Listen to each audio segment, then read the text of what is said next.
So ngayon, magluluto ako ng ginataang kalabasa na may halong manok. So ngayon, ipapakita ko na yung mga ingredients na kakailanganin natin.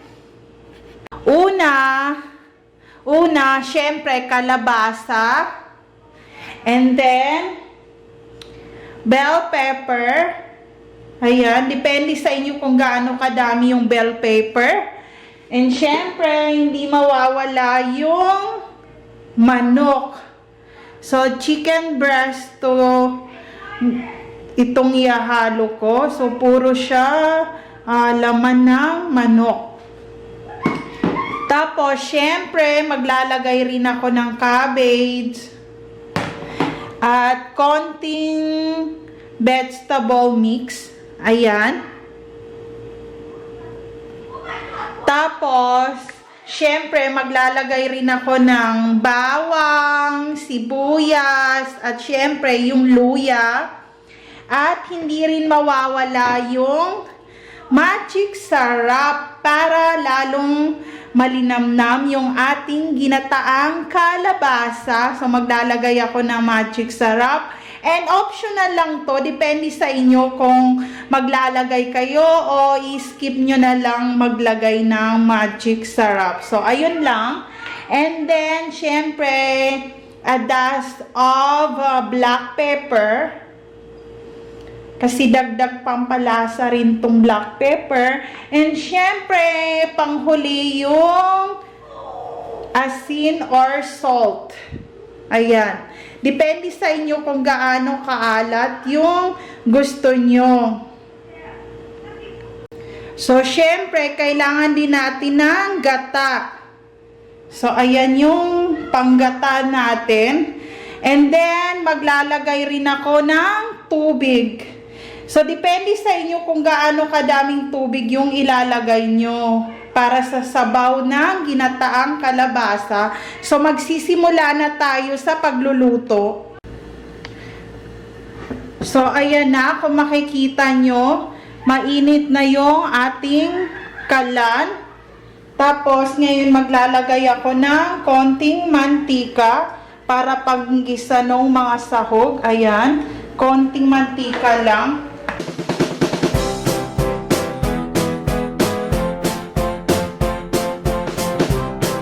So, kung makikita nyo, naglagay na ako ng mantika. So, ngayon, ilalagay ko na yung mga sahog. Ang bawang. And then, sibuyas.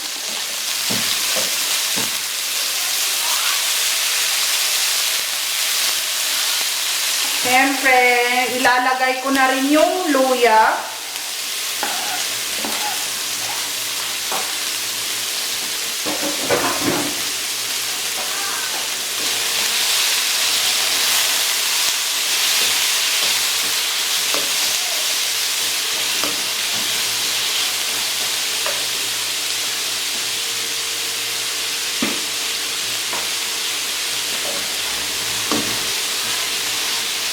So, ngayon, ilalagay ko na yung manok.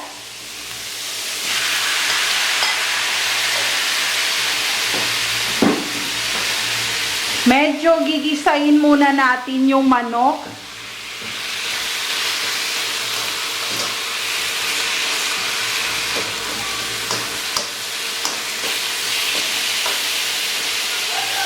Tapos, ilalagay ko na yung bell pepper.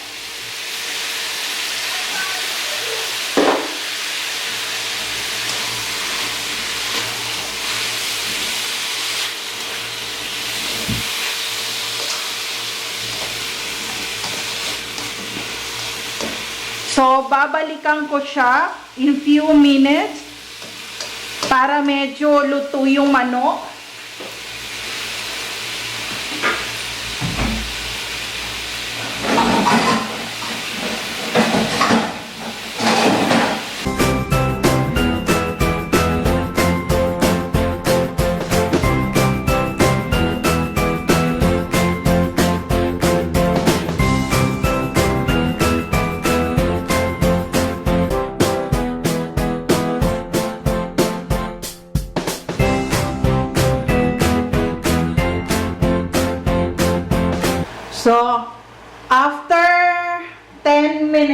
babalikan na natin yung manok. Kung makikita nyo, medyo luto na talaga siya. So, ihahalo na natin yung ibang ingredients.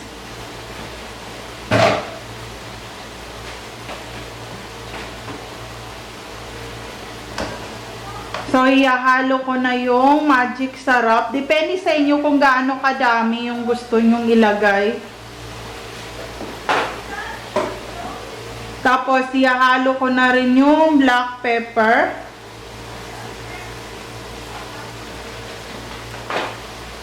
At syempre, maglalagay na rin ako ng konting asin.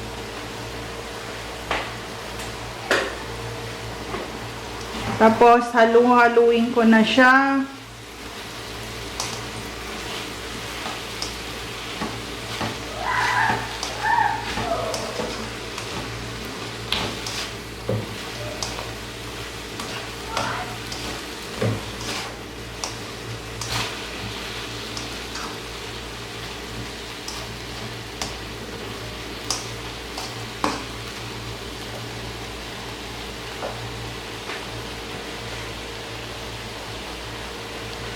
So, ihahalo ko na yung kalabasa.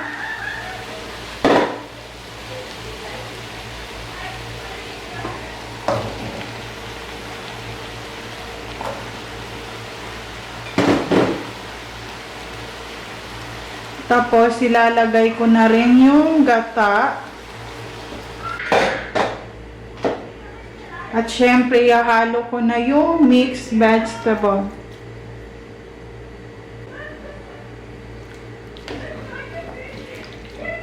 So, halu-haluin ko na muna lahat ng ingredients.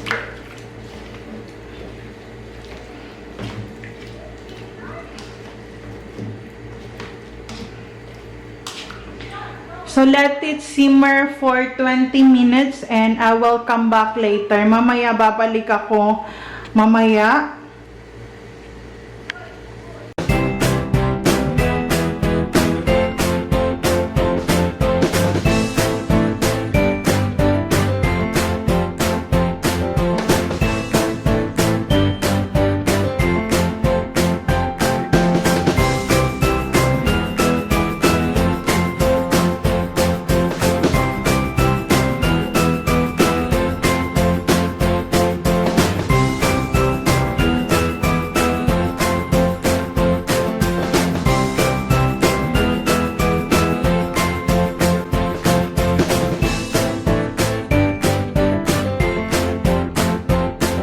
Halo ko yung iba pa mga ingredients and kung makikita nyo malambot na talaga yung kalabasa.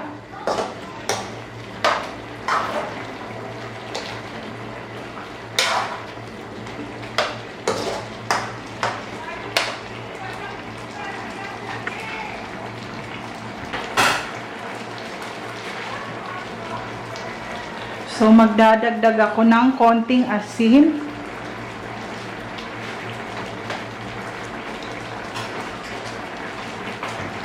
Tapos, halu-haluin ko naman.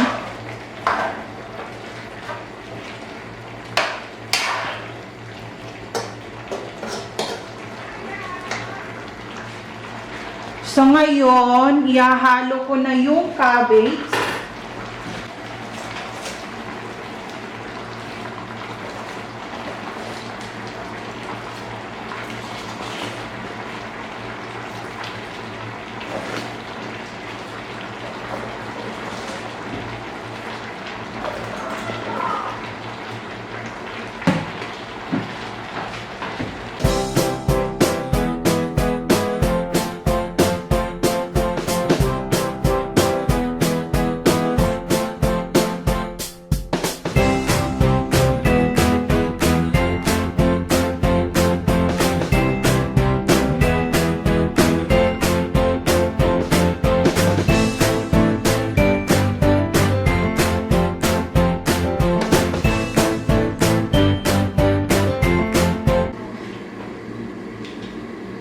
So, kung makikita nyo, ready na ang ating ginataang kalabasa.